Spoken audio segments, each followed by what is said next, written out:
আসসালামু আলাইকুম রহমতুল্লাহ বরকাতুহ।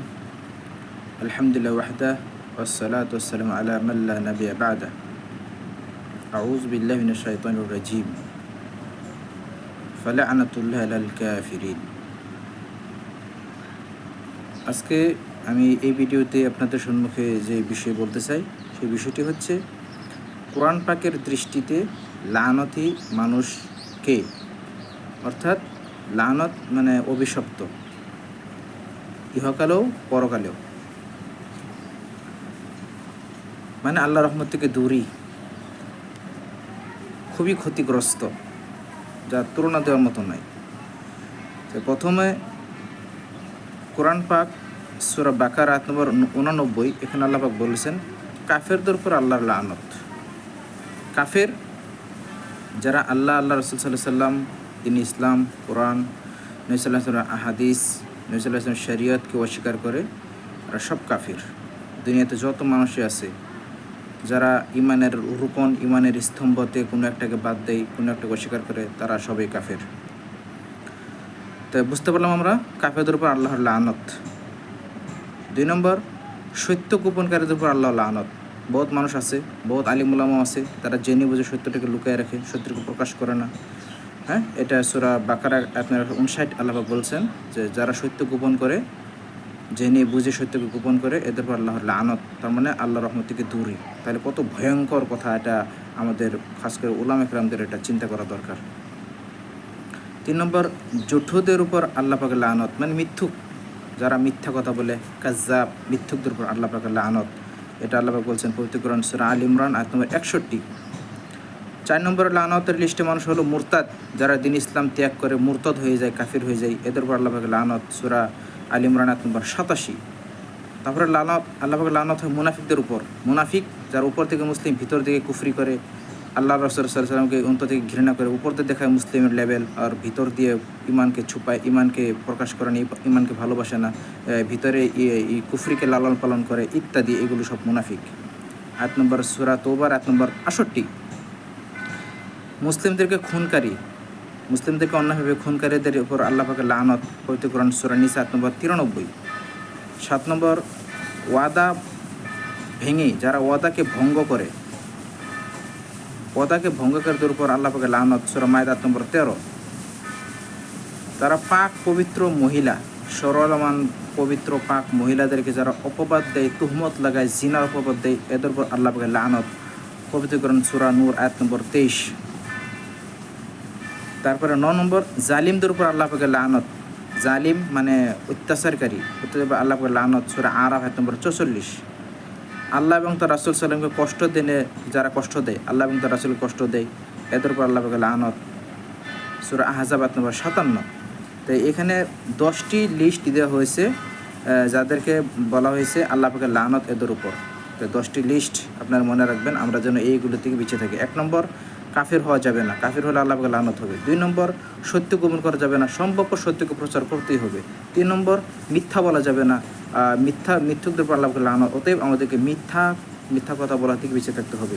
4 নম্বর, দিন ইসলামের উপর অটল থাকতেই হবে, দিন ইসলামকে কোনো ছাড়া যাবে না, মুরতাদ হওয়া যাবে না, দিন ইসলামকে ত্যাগ করা যাবে না, নাহলে আল্লাহ পাকের লানত ইহকাল এবং পরকাল এবং জাহান্নাম চিরস্থায়ী হবে। 5 নম্বর, মুনাফিক হওয়া যাবে না, মানে ইসলামের প্রত্যেক বিষয়গুলোকে সসম্মানে মহব্বতে মেনে নিতে হবে। নবী সাল্লাল্লাহু আলাইহি ওয়াসাল্লামের আদর্শ, তার শরীয়ত, তার সুন্নতকে মহব্বত করতে হবে, প্রচার করতে হবে, ভালোবাসতে হবে। নবীর সুন্নতের সাথে টিটকারি মক্কারি করা যাবে না। যারা এগুলো করে তারা মুনাফিক, যারা নবী সুন্নতকে অস্বীকার করে, নবী সুন্নতকে ঘৃণা করে, তারা কাফের, মুশরিক। অতএব আমাদেরকে এইগুলো থেকে বাঁচতে থাকতে হবে। 6 নম্বর, মুসলিমদেরকে অন্যভাবে খুন করা যাবে না, মানে কি মুসলিমকে খুন করা যাবে এটাও না, মতলব কাউকে খুন করা যাবে না। কিন্তু বহু জায়গাতে মুসলিম অপদস্থ জুলুম হয়, যেমন আমরা দেখতেছি প্যালেস্টাইনের মাটিতে মুসলিমদের উপর বহু জুলুম করা হচ্ছে। তারপরে ওয়াদা ভঙ্গ করা যাবে না। ওয়াদা মানে মুসলিমের জবানের একটা ভাষা, ওয়াদা, যে ওয়াদা, এটাকে ঠিক রাখতে হবে। এটা ঠিক না রাখলে মানুষের দাম থাকে না, মানুষের জবানের না দাম না, মানুষের ইজ্জত সম্মান কিছু থাকে না। এই জন্য ওয়াদাকে গুরুত্ব সহকারে আদায় করা এটা জরুরি এবং ফরজ। তা না করলে আল্লাহ লানতের অধিবাসী হতে হবে, অধিকারী হতে হবে। পবিত্র সরলমন মহিলা, ভালো মহিলা, পাকদামন মহিলাকে বদনাম করার জন্য তাদের উপর জিনার তহমত লাগানো, এটা বিরাট বড় কবিরা গুনাহ এবং হারাম এবং আল্লাহর রহমত থেকে দূর এবং লানতের উপযোগী পাপ।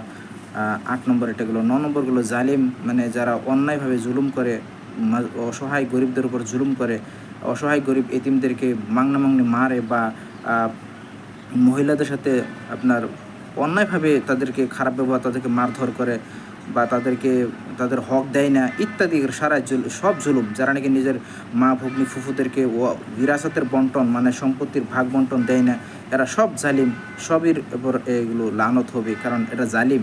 যারা আল্লাহ নবী সাল্লাল্লাহু আলাইহি ওয়াসাল্লাম আল্লাহর পাকের হুকুম মোতাবেক ফরজিয়াত মিরাস বন্টন করা এটা ফরজ, এটা কোনো নফল সুন্নত না, এটা ফরজ। বাপের সম্পত্তি মহিলারাও পাবে, ছেলেরাও পাবে, মেয়েরাও পাবে, দাদা সম্পত্তি চাচারা পাবে, ফুফুরাও পাবে। ফুফু এবং মেয়েদেরকে বোনদেরকে ভাগ দেয় না মানুষ ইত্যাদি, এইগুলো করার জুলুম হবে আর জালিমদের আল্লাহ লানত হবে। অতএব আমাদেরকে এই বিষয়গুলো থেকে বেঁচে থাকতে হবে। আর 10 নম্বর, আল্লাহ এবং তার রাসূল কষ্ট হতে যাবে না, তাদের মুখালিফ করা যাবে না।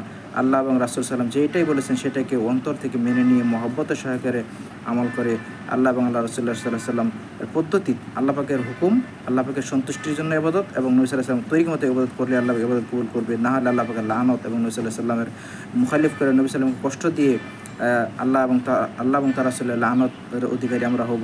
অতএব আমাদেরকে এইগুলো থেকে বেঁচে থাকতে হবে, অর্থাৎ আমরা যেন এই 10 প্রকার যে লানত আছে কোরআনের দৃষ্টিতে, হাদিস দৃষ্টিতে আরও আছে, সমকামিতা যারা করে তাদের উপর লানত। সমকামিতা মানে বলতে গেলেও শরম লাগে, পুরুষে জিনা, পুরুষে বিবাহ, এটা দুনিয়াতে বর্তমান মডারেট ফ্যাশন হয়ে জন্মেছে, যেটা খুবই খারাপ কথা, এটা বলতে গেলেও শরম, এটা কখনো ভালো কাজ হতে পারে না। এগুলো সবার উপর আল্লাহ পাকের লানত। শুধু তাই নয়, নিজের স্ত্রীর সাথেও সমকামিতা করা যাবে না, এটাও যদি করে আল্লাহ পাকের লানত হবে। এরাও হাদিসের দৃষ্টিতে এই দুইটা কথা বললাম। মোটামুটি আরও বহুত কিছু কথা আছে, এখানে কথা উদ্দেশ্য আমার এটাই ছিল, আমরা যেন এই হারাম, এই খারাপ, এই কুফরি, শিরিকি, নিফাকি এবং জুলুম, মিথ্যা এবং তুহমত লাগানো এবং ওয়াদা ভাঙা, পাকদন মহিলার উপর তুহমত লাগানো এবং জুলুম করা এবং আল্লাহ রাসূল সাল্লামকে আল্লাহ এবং আল্লাহ তার রাসূলকে কষ্ট দেওয়া, এই মহা পাপগুলো থেকে আমরা যেন সবাই যেন বেঁচে থাকতে পারি, এই উদ্দেশ্যই আজকে আমার এই ভিডিওটা বানানো।